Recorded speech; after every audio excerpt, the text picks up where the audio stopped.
And so what I've done for today is I created a presentation, which I'm going to share with your instructor, and then you can put it in Canvas if you want, or Yes. distribute it however. And just a couple of caveats. I have given a lot of thought to your project, but I don't want you to think that I'm giving you the answers, because one of the most exciting things about this kind of project is I'm not sure that there really is one answer. There's definitely lots of different answers. So all I'm doing is showing you how I would approach it. So if I were being tasked to figure out a more mainstream brand for earthing shoes, which is something I had never heard about, these are the kinds of questions that I would ask. These are the databases that I would use. So I don't want you to think that I'm kind of handing you the answers. More, I'm just trying to kind of give you a framework and really, I hope, get you excited about using the library, excited about using data, because truly it's such a thrilling part of working in marketing. So again, I will share this presentation, and I'm also going to, just share a number of different resources for you. So the first thing I'm going to tell you is I did not really study marketing that much. I studied it a little bit. I took marketing classes in Scotland during my year abroad. But the reason I chose this picture to kind of introduce myself is my dad taught marketing for close to 40 years. And from all I can remember from being a little kid is that he always had a consulting business going. And one of the things he did when I was really little was run marketing research. So he let me keep some of the incentives for these surveys that he would send out. So I would get to keep, say, like a quarter for every 5 surveys I open. So if you look at this picture, I know it's a little blurry, you can see this is our dining room table just covered in envelopes, and I've got my letter opener, and I'm very excited to help. So market research and marketing has been in my blood my whole life, and I've always just been, super interested in it. And I've been really excited that I've been able to work with the marketing department. So this is how you can reach me. I have my email address, and then we're briefly going to be looking at the main library guide to marketing. It's freely available, and that's a way that you can get in touch with me. So when thinking about your project, I just have some questions for you to think about. And again, I'm not giving you the answers. I'm just wanting to have you sort of think about this. So when we think about earthing shoes and grounding shoes, who do you think is likely to buy and wear these shoes? And again, I'm not asking you to tell me right now. I just want you to think about it. Because I sort of see this going one of two ways. I can see people feeling very overwhelmed by everything that's kind of assaulting them in the world right now. You have social media and television and technology, and you're just being sort of assaulted with everything. And there's this real feeling of just wanting to return to a simpler time, or kind of return to the earth, if that makes sense, or a way to kind of disengage with all of the stuff that's kind of attacking you. So I could see it as a way to unplug. So that's one route. The other route is I'm thinking of someone who's very eager to just jump on the latest trend. Like, what can they kind of start using so that they can make their own social media blow up? And so I'm thinking of like the Kardashians. I'm trying to think of who's really big on social media right now. So that's just something to think about. I think it is probably going to be more likely someone who just feels kind of overwhelmed by everything and really wants to return to a simpler time. And I'm also thinking of shoes that have kind of ebbed and flowed in terms of their popularity. So there's one thing that we can kind of look at later. There was actually a company called Earth Shoes that went out of business in the 70s. And the only reason I know is because the woman who founded Earth Shoes died in the fall of last year. And when I read her obituary in the Wall Street Journal, I remembered, oh my gosh, those really ugly shoes that everybody was really into in the 70s. So I'm going to show you that obituary in a little while. So there's that. And then I'm also thinking, I had a friend in college who had these shoes made out of rope. And I remember her telling me that she felt very connected to the earth. So this was a long time ago. This was almost 30 years ago. But it's definitely, I think, something that's sort of been in the back of people's mind. I don't know, I couldn't say offhand when the term earthing or grounding was coined, but I think it might be kind of a new spin on an older idea. So So that's something to think about. And then in terms of what I'm asking here, what are other attributes? Think about the kind of person who would be really interested in this type of shoe. So I think one clear idea is someone who cares about their health, they care about the environment, they're interested in kind of new age or holistic or homeopathic ways of solving things. So it might be someone who is more likely to shop at a farmer's market or shop at a smaller, family-owned stores. I mean, these are just ideas. Or you could also look at someone who's really into yoga, really into just kind of like natural fitness. And I don't mean to say this to kind of stereotype someone, because that's not my goal. It's just something that you would kind of think about.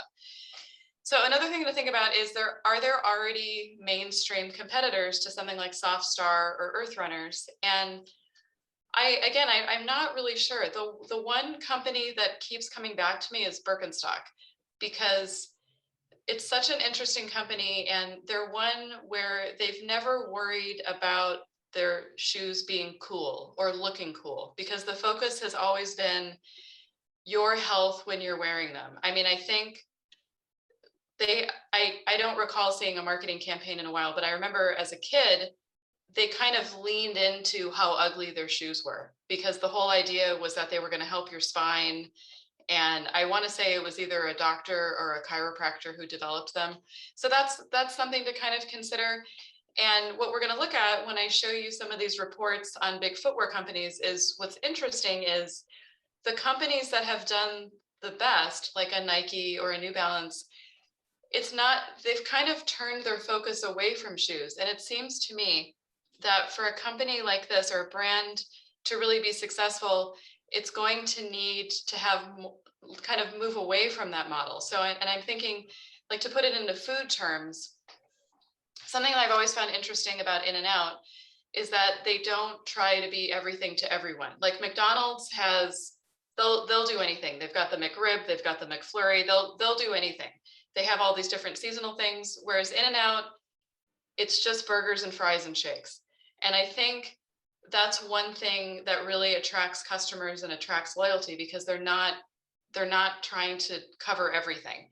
So that's another thing to think about. And I would just encourage you not to rush this stage of the process. Really kind of enjoy finding right answers, finding wrong answers, because ultimately I think that's going to lead you in a better direction. And I know it can be kind of stressful, because you might be used to, Googling something and immediately getting an answer, but this is so much more nuanced than that. So I hope that you'll take the time and really find this exciting, because I really do. I find this part of research just to be thrilling. To me, I almost have a hard time moving on from the data collection part, because I don't ever want to commit to anything. I just want to keep gathering. So you want to kind of try to find a happy medium. Okay. So in terms of looking into shoes, one way that I would want to get started is kind of figure out, what are the NAICS codes. So I looked at what are the codes for footwear manufacturing, and then footwear merchant wholesalers. I know that just rolls off the tongue. So I was trying to figure out where an earthing shoe would fall in terms of NAICS. And I kept kind of thinking about Allbirds. So, because Allbirds isn't necessarily focusing on earthing or grounding, but it's kind of in that same realm, because it's a sustainable company in that I want to say they only use wool, and it's some sort of sustainable wool, where it's just very eco-friendly. And again, so if I can kind of go back to my In-N-Out example, they just sort of have the one style. That's what they're using. But in any event, they would fall under footwear manufacturing. And then in terms of their SIC, they're 3143, which is all footwear except for athletic. Because I think what's so interesting is the top sellers for shoes tend to be athletic companies, and yet this is really kind of moving in a different direction. So the way that I found these codes is I did go to a public website. I do find that to be easier. So I went to NAICS.com, and I'm just going to open this in a new tab and just let you know that everything that's in here is linked, so you can kind of see my reasoning. So if you go into footwear manufacturing, it's going to show you all of these different examples. And this, I think, is just kind of interesting because you could really kind of look at what would an earthing or grounding shoe fall into? And I'm not really sure because it's sort of like an orthopedic shoe. That's one way to think about it, but you could also think of it as a sandal. I mean, again, there's not really a right answer. You have to kind of think about what makes the most sense. So that's if we go into footwear manufacturing, and then again, we can also look at the merchant wholesalers. And again, if you are curious, you know, who are the top sellers, with the exception of Crocs, they're all athletic shoes.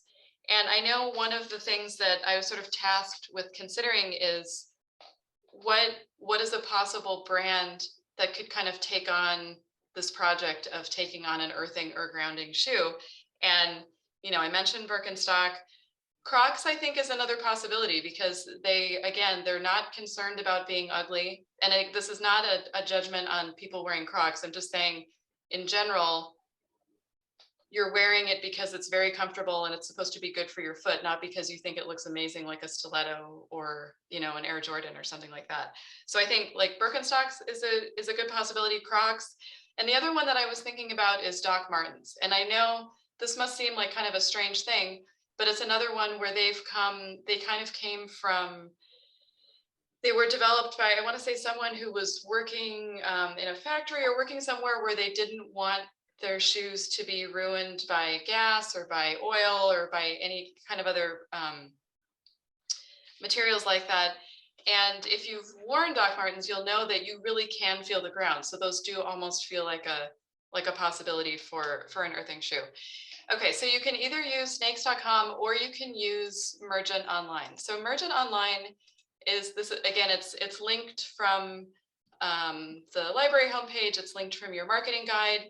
And if you've never used it, there's a lot of different possibilities in here. So once you know, you can either, sorry, I'm getting ahead of myself. You can either search for a specific company, whether it's public or private, and then you can also look up your NAICS. So I think if I just used NAICS.com because I thought it was a little bit easier, but you can use this search to kind of figure out what the code would be. And you can also get industry analysis and all sorts of helpful things here. So that, again, that is linked from your guide. Okay, so another thing to think about is trying to find articles that are really addressing what would it look like to kind of start a new brand or try to market something like an earthing shoe. So I am a big fan of Business Source Premier. And once you know your NAICS code, you can actually search by that. So I'm just gonna go in here. And just as a quick aside, if you're not super familiar with the library, you do need to log into each of these databases. It's not asking me to log in because I've been using the library all day. But so the first, in the morning, it asks me to log in. And just a quick reminder, it's the same way you log into the portal or to Canvas, and then you do the multi-factor authentication, and then you're in. So here I am in Business Source Premier, and you may not have noticed this, but if you drop down the selected field, there's all sorts of ways that you can search. So you can search for a company entity. So for example, if I wanted to see a company profile, I wanted to see a SWOT analysis, I can just put in the name of the company. They're not all going to be there. So for example, I tried to look up Birkenstock because I thought I'll be super prepared and show you. I didn't realize that Birkenstock they're not a publicly held company, and they evidently don't ever release anything. They don't really do press releases. They don't submit any kind of financial statements. So it's going to be almost impossible to find out anything. But for a big company, especially one that's publicly traded, you can find information here. But again, also you can just enter in your NAICS code. So if we already know that we want to look up, you know, footwear manufacturing, I just think this is thrilling. You might not be as excited about it, but you will get there. So I can search by my code, and then I know everything that comes up, whether it's a company profile, like here, the first thing that comes up is the SWOT analysis of Nike. So again, Nike was started with shoes, but they've really moved on to everything else. And I can tell you, as someone whose family works for Nike, their focus is really not on shoes anymore, which it's not good or bad. I'm just saying, I think if I were going to take a new shoe to market, I would probably want it to be at a company where shoes are their main game. And it's not to say that they're not releasing new shoes. They are. It's just that their focus is really on technology for sorry, I'm losing my train of thought. Not costumes, no, for uniforms or for like Olympic athletes. They have all the stuff that they're building into their clothing. So anyway, okay, so I put in my code, and this is all the stuff that comes up. We also get New Balance. So we get, and Adidas, all sorts of different company profiles. But I can limit this essentially to whatever I want. I can look at trade publications and magazines and newspapers. But just to show you, I don't even need to know who the major players are. I can just put in my code and everything comes up. So that to me is pretty exciting. We can also look at some of these other terms. So again, thinking about what are we looking at when we talk about this type of shoe, it's combining the footwear industry, but it's also looking at something like sustainability. So another way that you could search is I can go ahead and clear this, and I could do footwear, manufacturing, and sustainability.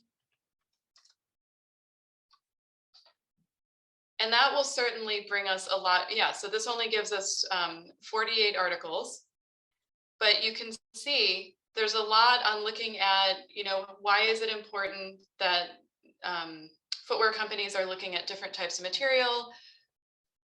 Or here, Timberland is an interesting company to look at because they're planting trees. But there's this trend for not only clothing, but also shoes to be using, recycled materials, or at least sustainable materials. So the idea is that you're not getting something that's just going to be thrown away and can't be repurposed into something else.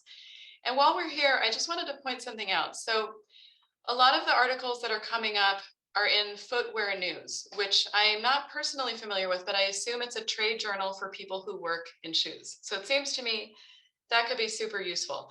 So the problem is, we don't subscribe. So you can see here, there's nothing that shows me where my article would be. So if I click on check for availability, it'll try to see if we have access to it. I know that we don't because I already checked, but I just wanted to let you know, it doesn't mean that you can't get it. So if you want this article, there's 2 steps that you have to take. And if you forget this later, I'm happy to help you, because the most important thing is that you don't pay for articles. So, and again, if you come here and you think, oh my gosh, I just want the text, I don't know what I'm doing, that would be a good time to just hop into text. So, or I'm sorry, into chat. So I didn't mention this, but you can always email me questions, but something like this where you're trying to get the full text of an article, if you don't remember what to do, and I'm going to show you right now, just click here where it says chat now, and this is a real librarian who's going to help you. And they're going to see this exact link, because they'll see your name and your email address and your question, and they're also going to see this exact link where you started. So if you said, how do I get this article? You don't even need to give us the title or anything, because we know exactly what you want. But okay, anyway, so say I want this article. What I do is I sign into OneSearch. I know that I already signed into the databases, but you have to sign into OneSearch if you want to go to the next level. So just hold on to your hats. I'm going to show you what you would need to do. So I'm signing in. Again, if it's early in the day, I probably have to do multi-factor authentication, but otherwise, look what comes up. Request document via interlibrary loan. If we had more time, I would torture you and ask you, who's used interlibrary loan? What does that mean? But there's no time. I'm just going to tell you. Interlibrary loan is where we contact another library and get the content for you. So when it's a book, it's actually mailed to the library. If it's an article, we're going to email it to you. So all you do is click here where it says request document via interlibrary loan. And I'm already logged in. It takes me right here. Everything's all populated. I don't have to enter anything. I hit submit. Give it a day or so, you'll get an email. You log into interlibrary loan from the library homepage, and then you go to electronically received articles. I don't have any right now, but if I did, they would show up right here and I can pull the article down.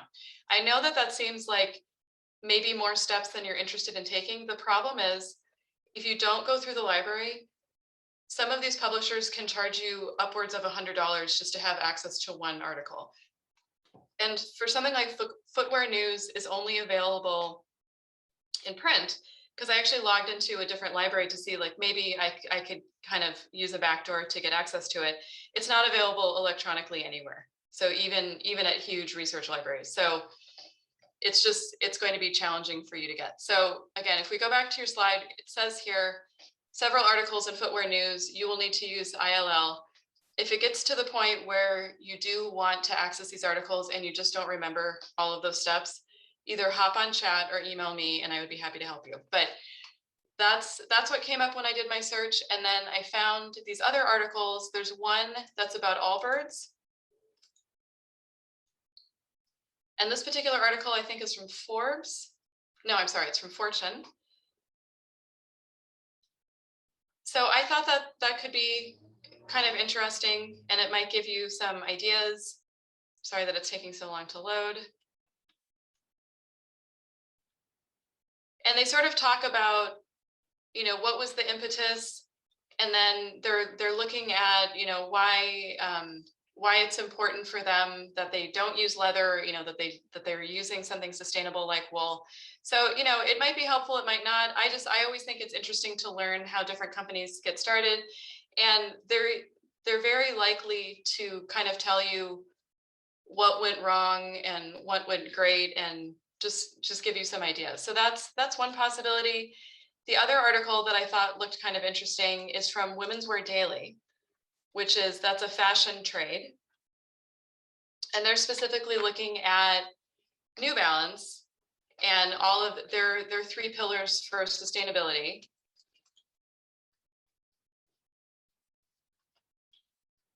And just looking at, you know, what they're working on, and, you know, different projects, and, you know, donating to 1% for the planet. So this would be something good to look at, again, if you're kind of taking that sustainability path. So if you're seeing potential wearers of these types of shoes as being very focused on the environment and sustainability, it seems like these would be interesting things to look at. But they're, you know, they're just examples, and these are just examples of different subject headings. So what you could do is just kind of play around with these keywords and see if anything kind of comes up. So again, this is Business Source Premier. We can also look at IBIS World, and those NAICS codes are going to still come in handy. So if you've never used IBIS World, it's amazing. So let me just close, got too many tabs open here. Okay, so again, IBIS World is available from the marketing guide. It's also available from the library homepage under databases A to Z. So here you can do industry, keyword, company, or code. So I was trying to figure out, you know, what would be the most relevant. So I did try the code. I can also just try footwear, and you can see you have a couple of different options. You have shoe and footwear manufacturing, footwear wholesaling, shoe stores, but you'll see there's kind of a push. It seems like whenever you're looking at shoes that they kind of push you towards athletics. So you have to kind of think about whether you want to consider that or if you want to kind of move away from athletics. So if we look at shoe and footwear manufacturing, this is giving us an overview of the industry. I can just get in here, and this is relatively recent. It's still from this year. It's giving us the definition, the supply chain, and this would not be something that you want to overlook. With the supply chain being just ravaged by COVID, this would be kind of an interesting thing to think about, especially when you're thinking about the actual materials for putting together an earthing or a grounding shoe. In any event, they give you kind of related industries, the major players, and again, just looking at shoes, the focus is so much on athletic shoes. So to me, that's so interesting. But there's just all sorts of different interesting things that you can look at, and yeah, they're giving you all of the different terms, the major companies. So I gave you the one example. We can also look at footwear wholesaling. So I'm going to skip over that, because the other thing I was thinking about, again, if you think about a certain type of person who would be drawn to this type of shoe, I thought it might be good to get an overview of, you know, what they'd be kind of into aside from this type of shoe. So I looked up, I tried to look up kind of for lack of a better term, new age or, alternative, alternative healthcare. So, because I just thought, what are people going to be kind of interested in? And this is so interesting. There are no major players in this industry. So that tells me that because it's just so, I'm trying to think of, there's not really one company that tries to do everything. So it seems like there's just very focused, small companies that kind of look into this. And this really includes everything. So massage, yoga, Tai Chi, meditation. So it's something to kind of think about. And you could look at, they've got additional resources and, jargon, just things that you could kind of think about. So I would just encourage you, oh gosh, it took me all the way to the beginning. I would encourage you to just kind of play around with IBIS World and think about what is going to be useful for you. And just keep in mind, they're constantly updating. So April is actually a little bit old in terms of IBIS World. I feel like the footwear wholesaling is even newer, if we look at that. Like, okay, just thinking. Yeah, so this is a report from 2 months ago. And here, when we look at wholesalers, we're just looking at Nike and Adidas. And again, you could also look at shoe stores. You have some different terms that might be kind of interesting: fast fashion, offshoring, stuff like that. So I just encourage you to take advantage of it. And it's incredible. And I would also just like to share with you, anytime I'm showing you a database that you have to log into, it's not anything that you can freely find elsewhere online, because we pay to have access to it, and it's quality information, and I just would love for you to take advantage of it. Okay, so that's IBIS World, and just a couple more things, and then I would love to just kind of get a sense of where you're at with your searching.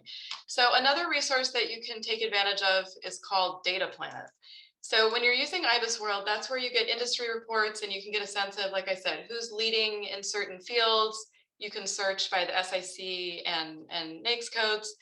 Data Planet, you can look at everything. It's not limited to business, and it's pulling in data from all of these different sources. So you've got census data, but also private market research data. So if you look here, there's all sorts of different subjects that you can look at. You can also look at, where is it coming from?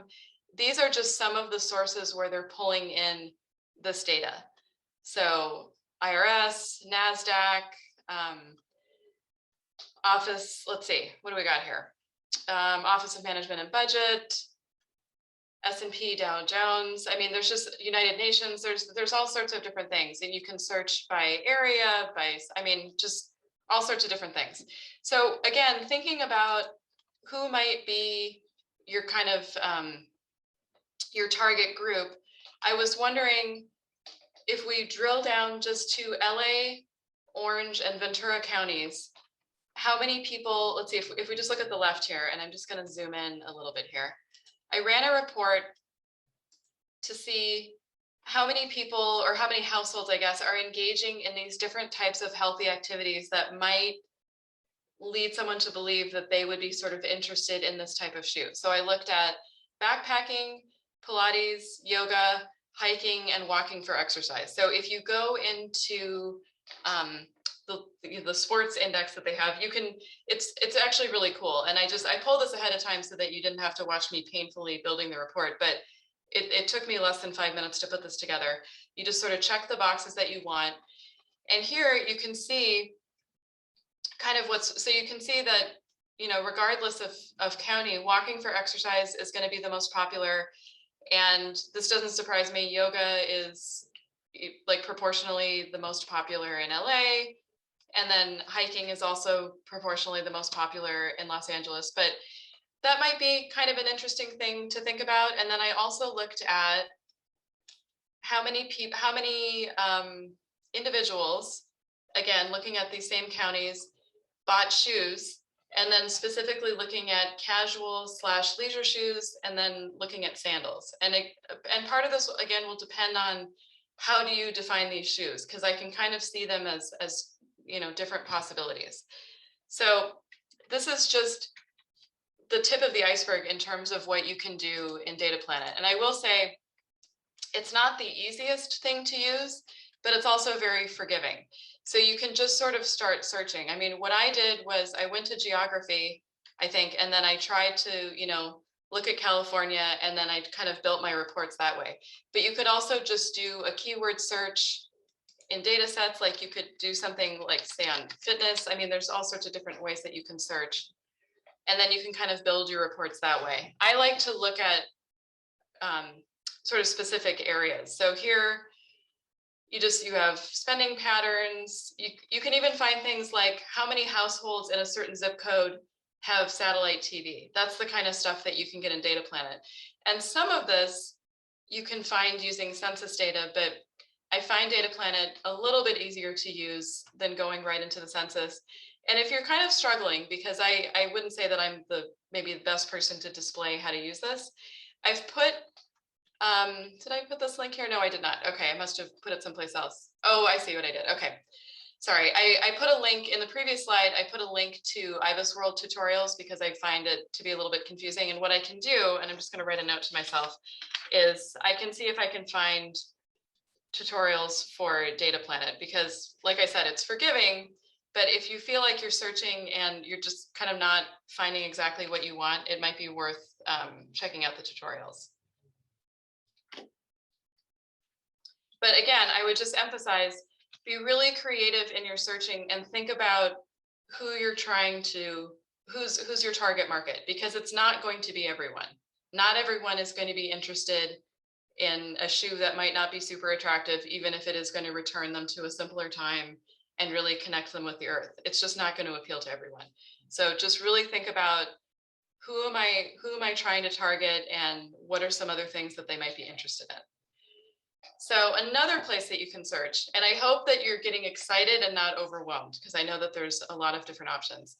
You can always use OneSearch. So that's the main discovery tool that we have at our library. And here again, I have my chat that's coming up. So you can search right from the home page, or you can click on OneSearch and that will take you to an advanced search. So, and again, you can try all sorts of different terms. You can limit to certain dates. I just did a search on footwear startups. I tried to search for earthing shoes and for grounding shoes, and I wasn't really getting what I wanted. So I realized I have to kind of think about this differently, because essentially what you're doing is thinking about a concept that's been around for a while, but maybe looking at an alternative to startups. So I just wanted to get a sense of what's here. So I did that, and then I limited just to the last 11 years. I limited just to articles, and then I also added marketing as a topic. And there were some interesting things, because one of the articles that came up was about how direct-to-consumer startups are really playing an important role. And I'm not suggesting that you do that, but it might just be kind of an interesting thing to read more about. Or if you say you wanted to know more about a specific company that you thought might be interesting to learn about, like let's say you wanted to know more about Crocs. So I would do maybe Crocs and shoes. And you get 5,000 results, which I know is a lot, but you can keep narrowing down. And here's something interesting. There's an encyclopedia, Feet and Footwear, a cultural encyclopedia. So I bet what's interesting is if you look at the cover here, and I haven't actually looked at this, this sort of looks like, I'm guessing that it's a traditional shoe, but it's also a shoe that would actually provide grounding. So that's another thing to think about, is you could think, is there some culture that's already doing this? So, and then once you're in here, you can click on any of these links to see if there's any other interesting thing that you want to learn about. So you can see we have encyclopedias of the foot, we have encyclopedias of the footwear industry. And if you look here, this is the table of contents for the encyclopedia. So look, there's a whole section on Birkenstocks. They've got Crocs, they've got Doc Martens, and here are Earth shoes. So, and again, I promised I will show you that obituary, but Earth shoes were a big deal. And I'm confident that if I show you a picture, you will immediately remember when they were popular. So that might be kind of an interesting thing to look at.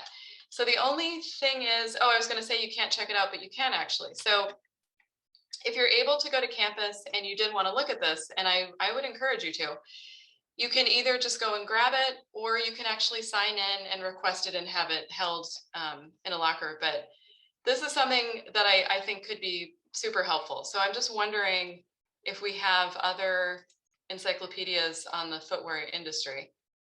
And no, we don't. This is the only one. So if one person checks it out, then I guess, no one else in the class can look at it. But that's just something that you could do. You can also look to see if there's any maybe interesting articles, book chapters. I got kind of sidetracked by the encyclopedia, but you have all sorts of different options. And again, I would just keep narrowing down. Again, you can look for certain years, you can try different types of resources, but I just don't want you to get so caught up in looking for data and using the databases that you forget about kind of the fundamentals that we have at the library. So that's something to keep in mind, and you have total flexibility in terms of how you search. So finally, I would definitely recommend that you really do some digging in different newspapers and magazines. So I am a huge fan of the Wall Street Journal. So I'm just going to show you a couple of things that I found. So one is, okay, I was afraid it was going to kick me out. So, and I remember when this obituary came out. So this is the person who founded Earth Shoes, and the whole thing was her back bothered her. So she was trying to figure out a way that she could figure out a shoe that wasn't going to hurt her feet. And I know this doesn't have any pictures, so I'm just going to show you what these look like. This is kind of like the original one.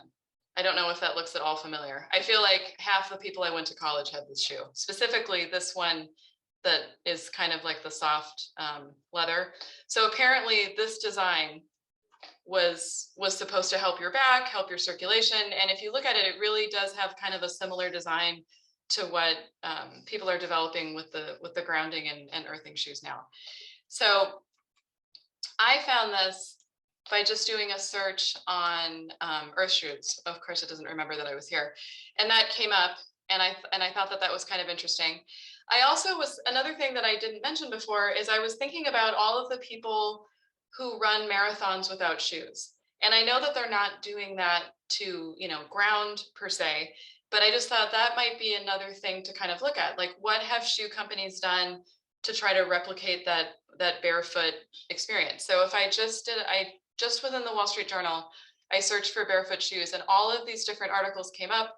So of course they talked about Nike because they came up with free, but then there's also, those shoes that kind of look like socks that have an individual thing for each toe, or they almost look like the shoes that you would wear kayaking or boating. So there's all sorts of different things that you can look at. But from your presentation here, if you click where it says Wall Street Journal, this takes you right into today's issue. So again, I think I mentioned I don't want you to pay for any content. There's no reason for you to pay to access the Wall Street Journal. So if you click on this link, and it's the same link that you can get from the library homepage, it takes you to today's issue. So you can see, all of the top stories. And then when it says search, you're only searching in the Wall Street Journal. So say I search for earth shoes, just for the sake of argument. I'm only searching in the Wall Street Journal. I'm not searching everything that's in ProQuest.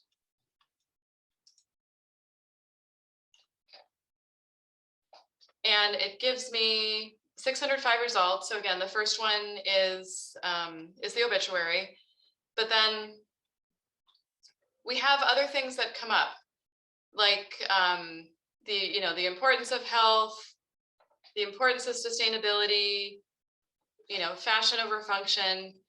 And what you can do is, if you feel like the terms aren't being kept together, you can always use quotes. So then it's going to look for earth shoes kind of as one term. So then we just get 5 results instead of 600. Another thing that I was thinking about is you could see what articles you can find about clogs, because I know that clogs kind of raise your feet up, but it's the same kind of thing where people are wearing them not to look cool or to look fashionable, but because they have this very specific function. So that's something that you could look at. But again, you have the link here. I've also given you links to the LA Times and the New York Times. And then just this last year, we created specific links for both the Harvard Business Review and the MIT Sloan Management Review. So what you could do is, and I haven't tried this, so we'll see how it goes. You could go into Harvard Business Review. And again, where it says search within this publication, it's only looking in Harvard Business Review. It's not looking everywhere else. We could try something. I don't know if there's going to be anything on earthing shoes, but you could even just try footwear and just see what do they have. Because there should be some case studies and even just some articles. And it's not a lot. You have an interview with Phil Knight. Let's see. Okay, it looks like a lot of Nike. Industrial relations. Okay, and then it looks like they've got some profiles of different companies. And here's the thing, I don't want you to be discouraged. If you think, well, if there's nothing in Harvard Business Review, then I have a bad topic or I'm not searching the right way. I would just try a different term.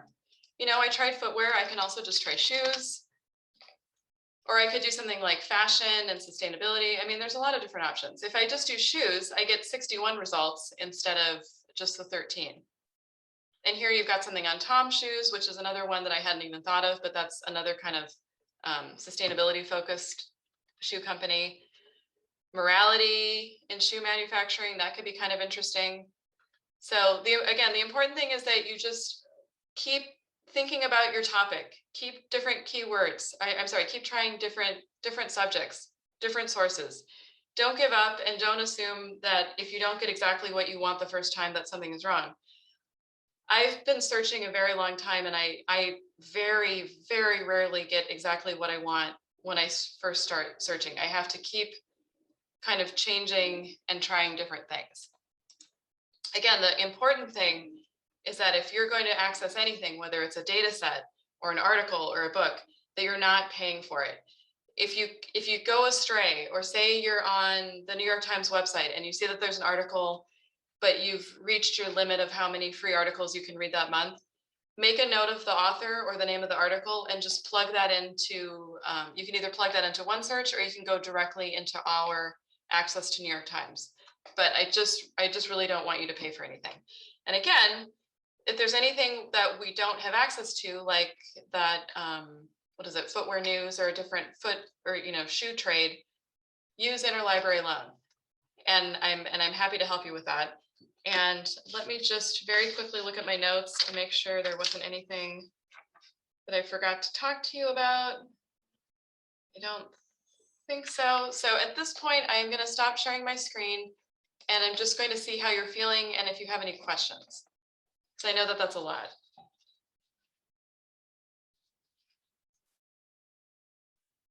Dylan.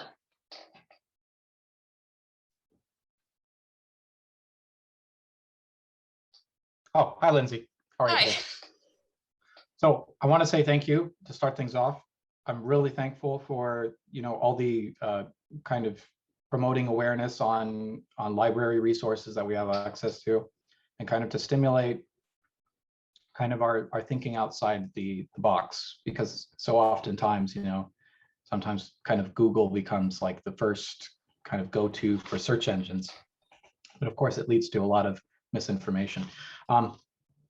So part of my second follow-up on this is that, well, I do think that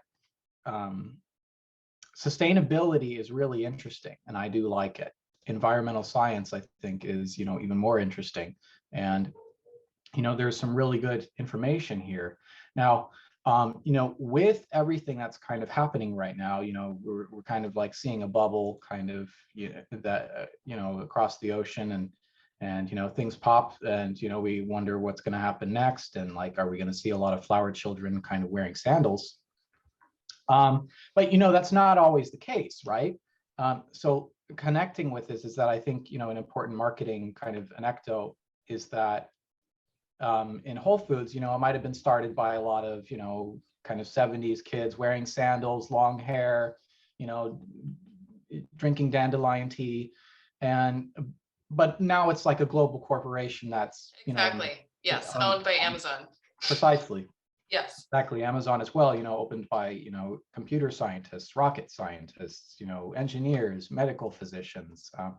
Dental might be an alternative medicine, but it doesn't mean it's a pseudoscience. Right. So I guess that's my question, is that we can still, like, what if we wanted to keep the shoe to be fashionable, like chukka boots are really in right now.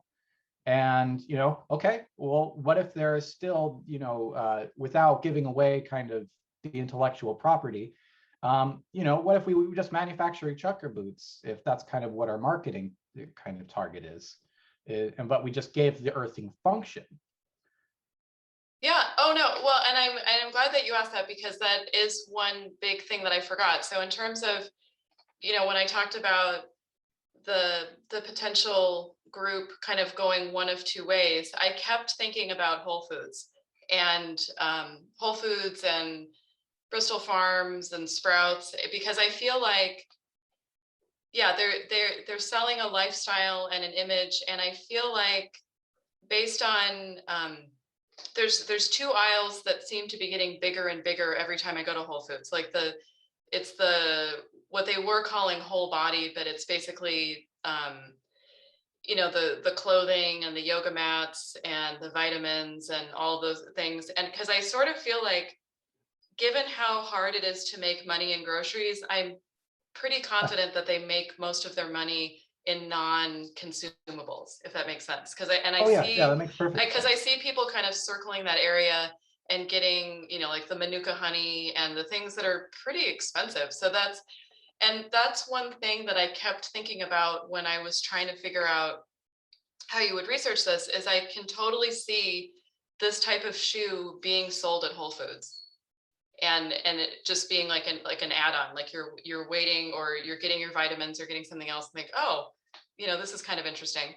So yeah, I don't know that it even has to be so divergent like that, because I think there are still people who shop at a Whole Foods or a Sprouts who are not, they're neither kind of getting rid of all of the consumption and the technology, or like they're kind of going both directions. Like they want to have stuff that's functional, but they would also like it to look good, and maybe they're still sort of interested in technology. So yeah, that was something that I thought about. Right, exactly. Like, I mean, now that Cal State, to build on that, is that, like without the divergence, is that, to be able to kind of nurture whatever the creative kind of styles are. I mean, that's that's kind of the genesis of fashion, or the je ne sais quoi. But part of, like, I guess one of the things is, like, now that Cal State's, like, for example, electric cars, we have a lot of great mechanical engineering students, for example, and dental students, or like, et cetera, et cetera, et cetera. Like, I mean, there's a lot of cool business students here that are doing, like, that are working. And I love sandals. Sandals are really cool. And, Doc Martens also, it's really good technology that's built in. That's why it's able to last. People can buy one pair of shoes and it'll last for like 20 years, and it'll still be a good shoe. So I guess kind of with that is that, I guess the option of kind of that sustainability, but also still backing it with some, like with the right amount of research. Right. Yeah, no, I think that you're right. And I think that would be a way to, I think, safeguard this from being just another fad. Because I think if you're not thoughtful about it, it can just kind of pass along like something else. And of course, I can't think of anything right now, but just something that's very fleeting. Like people kind of jump on it, and then there's some sort of issue with it. Either it's not well made, or there's an issue with it, and then kind of people move on to the next thing. But I think if something like Birkenstocks or Doc Martens, they've never really gone out of style, because they're so well made and there's this great history behind them.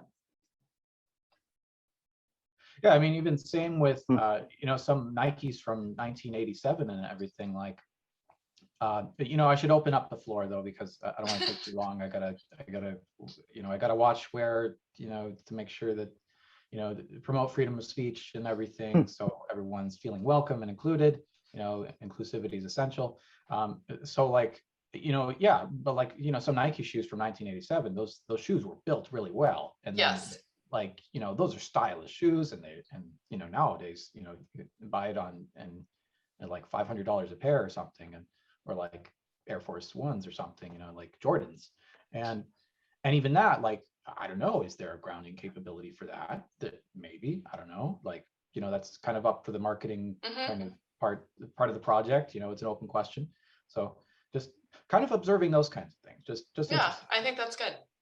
Yeah, great. Thank you for interacting. There's someone else wants to, Ali and Musawi.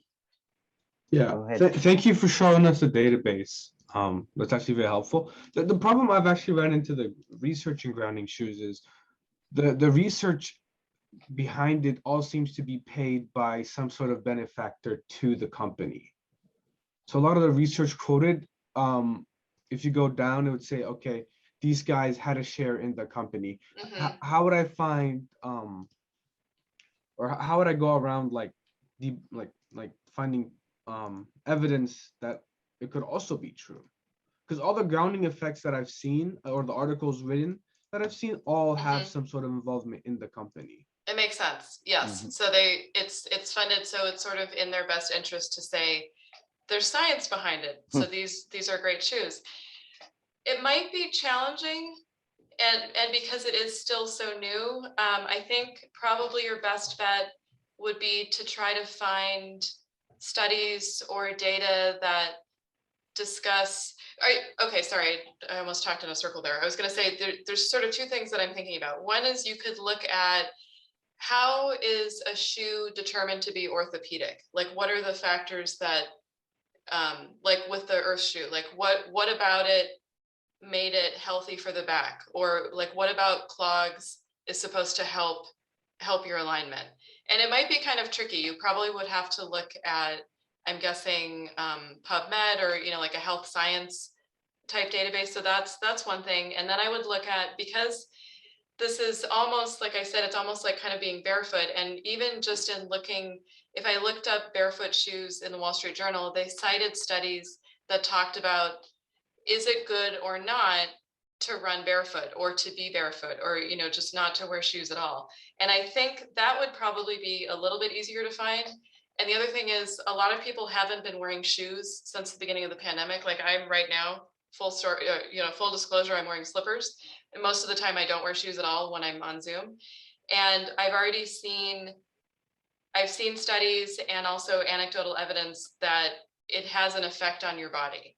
So I think you could look either way. So you can look in PubMed, which is one of our databases, or you could go, I would say Wall Street Journal would be good, or the New York Times would be good, and just look at, what is it, you know, what does being barefoot or wearing an orthopedic shoe do to your body? Or you could even see if there's anything in, I'm trying to think of what the big medical journals are. I guess New England Journal of Medicine, something like that, where a doctor could be talking about that. Or you could see if, I'm sure the podiatrists are going to want to weigh in, and I'm sure that they have journals you could read about that.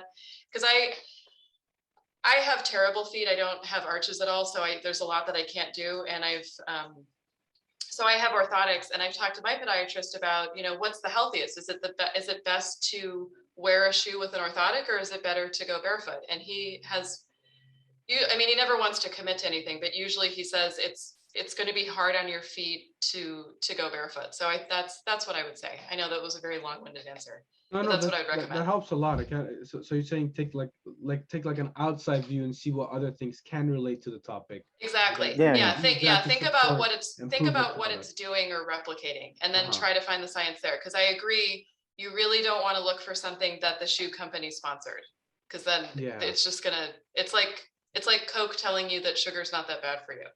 That's the problem. That's the problem that I ran into, where all these research was sponsored. But I'll take that approach where I'll relate healthy things. I know the point of grounding shoes is to basically make you feel like you're walking barefoot or running barefoot as close as possible. Right. Because there is some health effects. But then when I go to check what the health effects are, the doctors, as you said, they also are not picked. Some are saying yes, some are saying no. Right. And then the research is very skewed.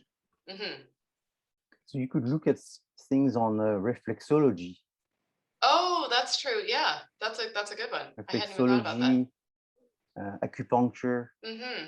You know, so that you find things that are more technical and more specific. But it's very difficult to take this project and take it from the grounded shoe perspective, because that's very limited. And therefore you have to find a subject which is either perpendicular or parallel, and then try to sort of surf on that other opportunity. So that's what you're looking for. Everybody's looking for their own parallel world that collides more or less with the benefit of the grounded shoes, which are some orthopedic, but there's another one which has to do with something that is hard to prove, which is it's some sort of energy, and it's an energy taking and an energy release. So this is something that usually comes from more Asian, Right. Chinese type of thing that you have to look. In fact, it's funny, since I started working on this project, on my YouTube video, I get those ads for those patch that you put under your feet in order to remove toxins and all of this. It's sort of the same idea, because the idea is that if you ground your feet, you get less toxin. And because we don't ground our feet enough, they sell you those patch, which are also supposedly related to some Asian therapy or something like that. Anyone else is getting the patch? It would be interesting to do a little survey. Who's also getting I got the feet things. I got the feet insole implant. And I was thinking about buying them because they look comfortable. So yeah, I'm getting the patch almost every day now.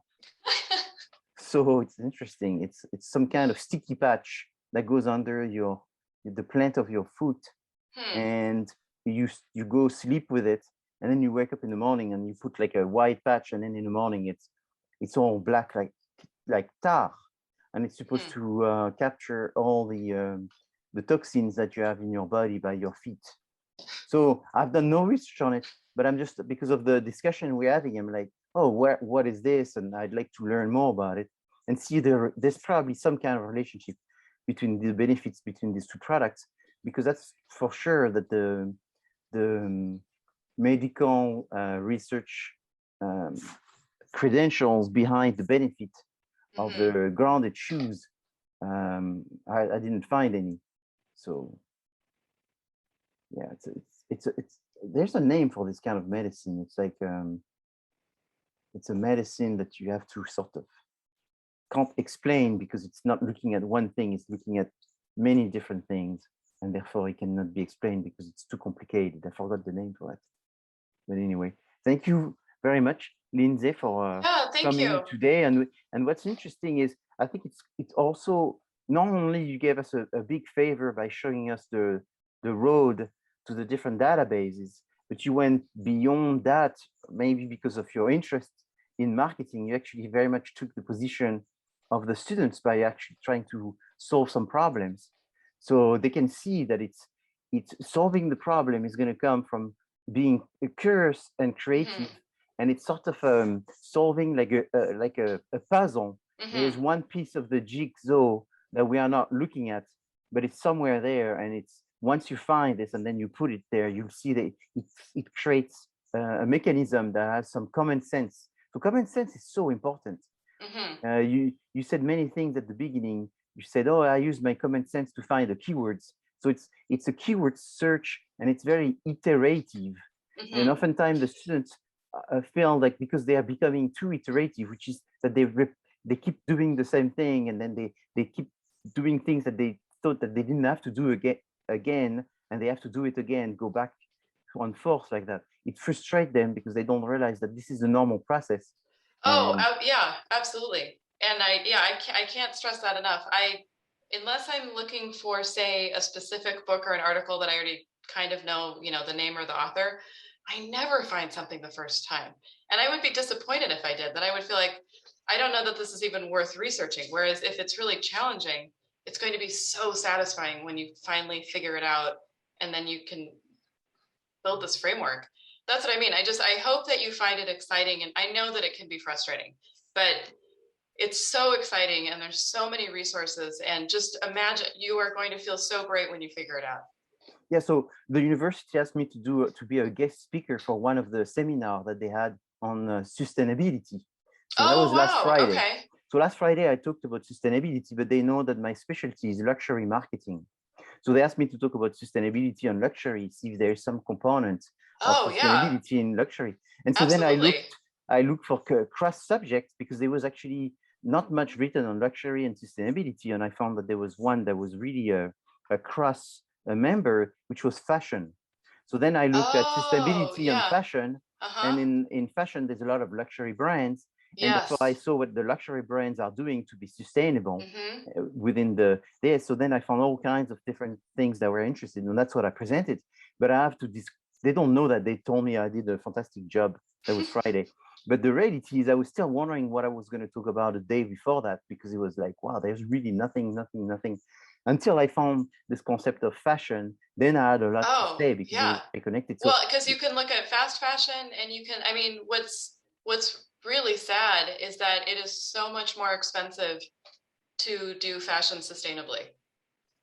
Versus if you're going to do recycled garments, or if you're going to just do things more cleanly, it costs a fortune. I think the other thing that you could look at, I mean, now you don't need a topic, but I'm a huge fan of $1 Million Listing Los Angeles, and I'm just looking at these houses that are yesterday they showed a $50 million house, so totally within my price range. But it occurred to me, all of the stuff that they're doing to be sustainable is so out of reach for the normal home buyer.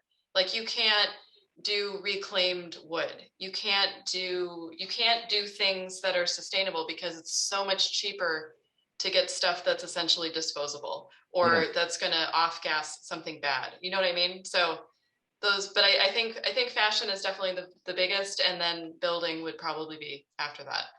Well, yes. Well, also the problem is they wanted me to speak about sustainability and luxury.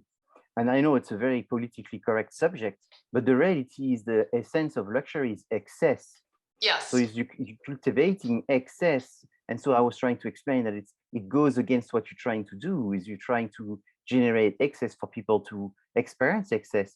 And if you're trying to have sustainability in the same process, it's very difficult. However, without doing the seminar, but there's a built-in element of sustainability in luxury, which is that the value of status oftentimes stays within, and so people make tradition of buying let's say a Rolex, and an old Rolex sometimes is even more expensive than a new Rolex, because there's the status, there's the prestige, and then it makes no sense to buy a $50,000 Rolex, but in fact it may make sense because you'll keep it for so many generations that in fact if 3 generations or 4 generations of people use that same Rolex, eventually there was less waste to actually creating it.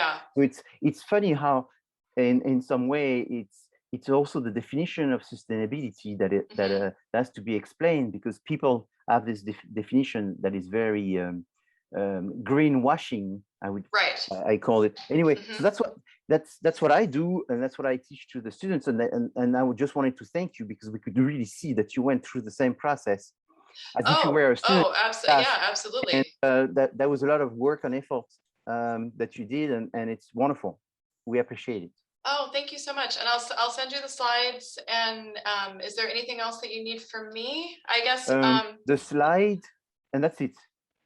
Okay, and let me just because I'm sure that you have it someplace, but let me just put the marketing guide in the chat. I know that it's pretty easy to find, but just so that it's super easy.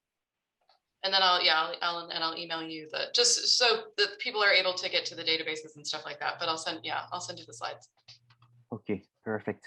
And then will you let me know what the outcome is? Like what people come up with? Oh yes, if you want, I can share with you. What they came up with, and like the best ideas and all that. So that we can definitely do that. Don't leave me hanging. Yes, because you now I'm involved. I know, and I really don't know myself, because this is not a case study where I have the answers for the cases. So the students are going to have to create the argument behind their research that suggests that it's most likely to be X, Y, and Z, and create the conjecture and create Yeah, it's as true as it can be. You Oh know, my gosh, they will be yeah, faced with this the minute they come out once they do absolutely. Yeah, marketing. Yeah, you have to be creative, but you have to be a researcher because you have to back up everything. It's not just art, you know. right. Yeah. Oh, So well, I will thank you share so with you. much. And we'll, yeah, it should be exciting because a lot of people are working on this and everybody's sort of fighting for their own territory and having their own ideas. That's why we're not really sharing much of whatever everybody has found, and therefore they are not likely to say as much as you did because you were very sort of open about giving us ideas and all that. Right. And but you know, there's going to be more because obviously there is. That's what you said. You said something that was very true. Is you said when you start this project, obviously you think, oh, why Nike not doing this? But even though Nike is such a brand that pops on every one of the research, it's very likely that it's less likely to be Nike. Right. Than even though it seems to be based on a Google search of 30 minutes, it seems to be that it's probably unlikely to be because they are moving in the opposite direction and it needs to be someone that totally embrace that concept and that has a very central vested interest around this idea of health and the benefits and all of this. So that was also very true. So I told them that, and I was glad that you also told them that. That way they can see that it's not just one person. That it's like the common sense thing. It's not impossible, but it's less likely. Yeah. Thank you, Lindsay. Great. Yes, thank you so much. And I'll send you the slides, and please, for anyone who needs help, I'm happy to email, set up a Zoom, whatever you need. I'm just really excited to be here. So thank you so much, and have a good night. You too. Thank you. Have a great evening. Bye-bye. So I've been at CSUN for 21 years, and we've had a very good librarian helping us. But Lindsay is above and beyond anything that anyone can hope for, because she not only tried to tell you how to find information, but she can help to be searching for ourselves. And you can even see our last request was for me to share some of the ideas that you've had, which shows you that she was very into it, doing her own research. So I hope she can stay our librarian for a while because she's wonderful. Do you have any questions for me based on today's presentation? No questions? Okay, very good. So thank you for attending this. What we're going to do now is take a short break. I see it's 5:18, so let's come back at 5:30, so that way I can move on to the lecture and also show you the part of the report that I've been working on. I'm making some opportunities myself to help you, so that way you can see what I've sort of defined since the beginning of this semester as the basic opportunities for this project. So I will give them to you, and that way you can have these ready for your report. Yeah, so for the project, so you want us to choose a company that either they make shoes or they maybe don't make shoes at the moment, and then convince them to like start selling, like producing and like designing, producing, selling earthing shoes? Well, it's not exactly like that, I would say. What happens is you should not be focused on this assignment is about finding a company. This assignment is about taking advantage of the earthing movement, which has generated earthing shoes, for example, and then applying this opportunity to a company that you find is best suited to take advantage of this opportunity. So you should not be focused so much on which brand should we do it to start doing the project. You should be starting to do your research, and as you're doing this, that was Lindsay's presentation today, the company that will be best suited for your project will come very clear. So I gave an example earlier this semester when there was a year where we were doing a project which consisted in saying consumers do not like the dishwasher bottle. They don't like a dishwasher bottle. They think a dishwasher bottle is unattractive and they would like to have a better dishwasher bottle. So the student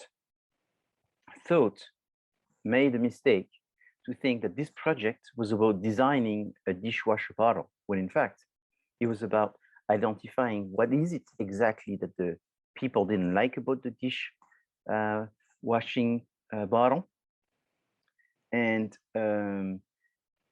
find what they wanted to be changed, and then find the company that would be best suited for the changes that they wanted to do to this bottle. So it could have been Dove, or it could have been Peik, it could have been Mir, or any brand that was appropriate. And so in that situation, what they had to find is some kind of customers outside that wanted something special and would benefit from this new bottle. So it was not about designing the bottle. Like here, it's not about finding a brand that would benefit from earthing, like you could say Nike, like we said today. Maybe it's not Nike. Maybe what you do is you find a brand that is into something, and maybe you find that there's brands that are into developing a lifestyle around the concept of being eco-friendly. And one of these brands is World Foods. And based on this, the fact that World Foods is increasing the amount of lifestyle product that they sell, you would pick World Foods because it's the lifestyle, serving the lifestyle, that you find more important. So don't limit yourself in searching for a brand, expand yourself in searching for more opportunities.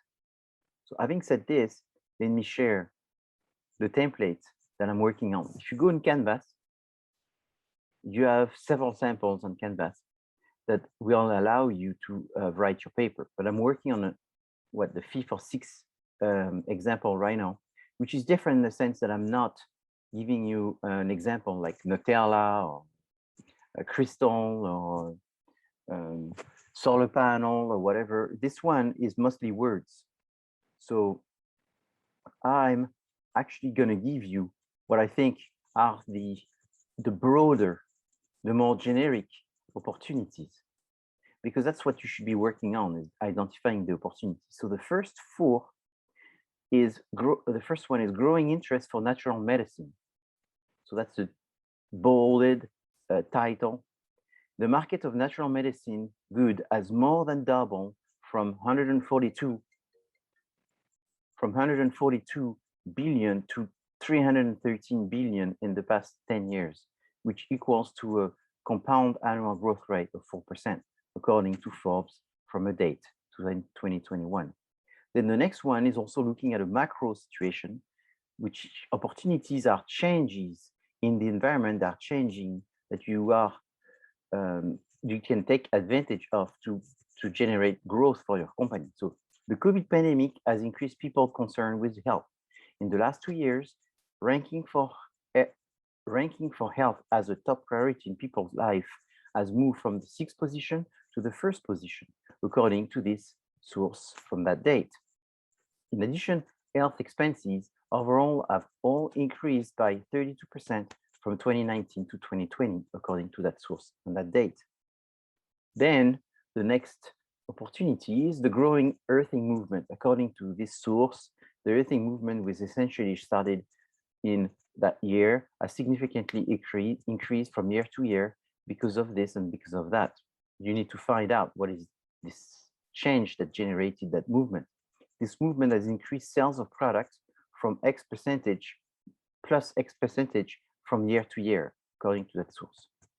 Substantial increase of brands selling grounded shoes. So that one is very specific to the grounded shoes. The first significant brand of grounded shoes was brand X, and they started in year X. Since that date, many numbers of brands have shoes. So I don't know, 10 brand of shoes have been launched and have created a line of grounded shoes. So these are like typical examples of opportunities that would be appropriate if I found them in your opportunity section as the broad opportunities that you would disclose at the beginning. But these are sort of the boilerplate. I mentioned them in class. Pretty much every class mentioned that these would be. So I decided to, instead of just mentioning, to write them down. And then you need to find more opportunities which may not be so related directly to health or medicine or grounded shoes or earthing, but things that have to do with other elements of changes in our society that could be in parallel or overlapping with the grounded shoes that you can take advantage of, some changes. And that's why Lindsay was saying, as soon as the students have some ideas, I want to hear about it, because she had no idea. She doesn't know what you could correlate things, relate things, right? So does this answer the question from Yair? Yes, yeah. So Thank you so much. So it's more complicated than just finding the brand. It's finding the additional opportunities. And so you can't go too crazy, you know. I mean, if it's opportunity has to do with fashion, I suppose fashion is will relate. Yes, fashion will definitely relate to the grounded shoes. Opportunities having to do with food. I mean, that sounds to be a little bit more further away, you know, that fashion. Opportunity having to do with people activities. Yes. Or activities in terms of where do they walk? Maybe something to do with technology. The fact that there's a lot of people that walk using some kind of electronic device to count the number of feet that they're doing or something like that. I know that's also, I don't think there's that many people, but there's the Fitbit, there's the Apple Watch, even your phone is giving you the amount of steps that you do all day. So that technology is sort of probably could influence people in thinking about the number of times that they step, and you know, and people maybe the change in terms of people perception of, you know, the fact that we don't live, people that care about the environment and the negative influence that the environment may have on people's health. That's another big one, the negative impact of the environment and people's health, and therefore me be aware of this and wanting to find some solutions, you know, asbestos, the use of certain fibers, recycling, natural fibers and all that, that has some impact. Okay, do you have any other question? No. Thank you. Where's that file that you just showed us? I'm working on it. I will email just the opportunities, if not today, tomorrow.